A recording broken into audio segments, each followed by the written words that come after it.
I'm finishing up putting this Raptor 686 big bore kit together.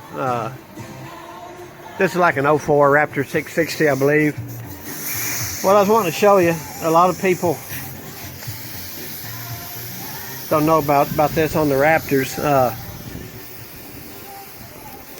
Right here, if you blow across these a little bit, watch the slide.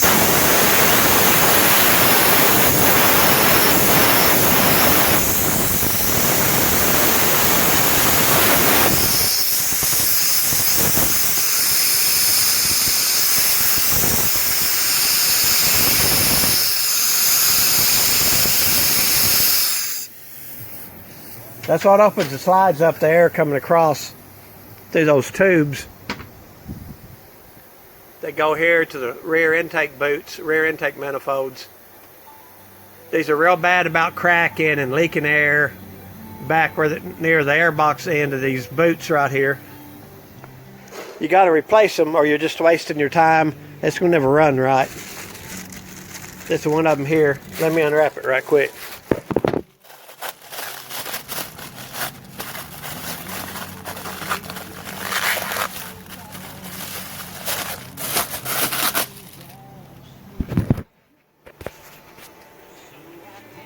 Right here, right where my thumb is, this is the air box back here. Carburetor up there. These split, get old, leak air. Here's the little rubber hoses that go from the 90 here to the carb.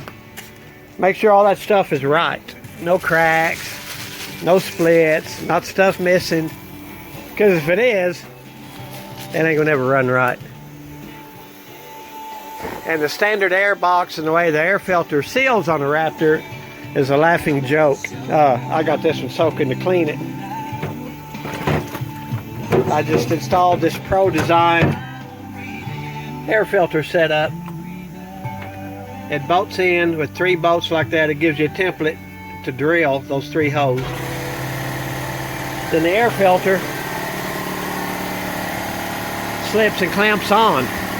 The stock setup is a joke. It just slips in a notch and then the lid holds a notch. And the old Yamaha 350 Warriors were a joke and the 660's always been a joke. That's a good thing to have. You got to grind these off and these off, these little tabs, but the directions give you a drilling template and everything. Anyway, the main thing, I just wanted to show that trick about these carbs because I see it all the time. It's something that if you don't know, you don't know. And you'll chase yourself for a week trying to figure out why it ain't running. I give it throttle and it just ain't doing much. Well, have good hoses here, those little rubber hoses. Have everything right and it's gonna be right. It's gonna be good. This one, here's the standard 660 stuff. It's fine. They could use an overbore.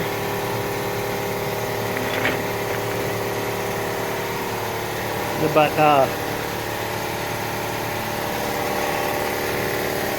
you can get these big bore kits as cheap as you can get another cylinder to make it a brand new 660 or cheaper. I always go to 686. Now I rejet them. I built a number of these 686 big bores. I went through the carbs and I raised the needles up on the slide a notch. If you move the needles up, that's richer. So I did that. Moving the needles up, which means moving the clip down.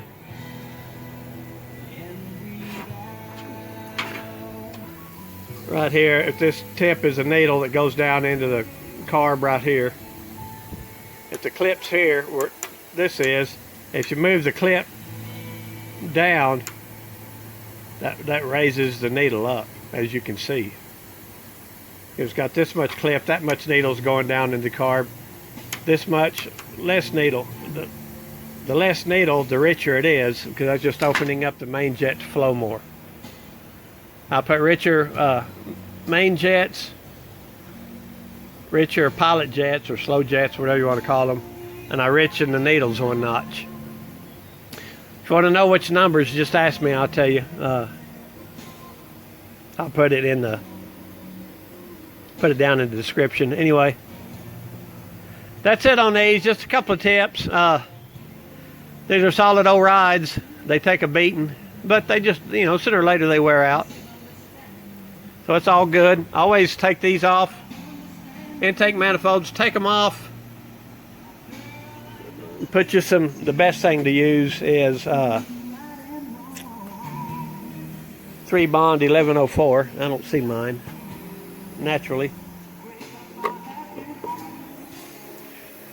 Okay, let's find it. There it is.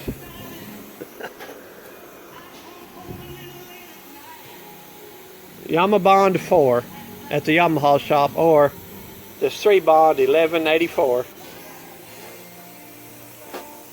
Like center cases on 2 strokes, any gasket area with oil or gasoline, that stuff will seal it. That's the best stuff there is. If you're getting a paint, you're rebuilding a carburetor, and a float bowl gasket's leaking, you can put this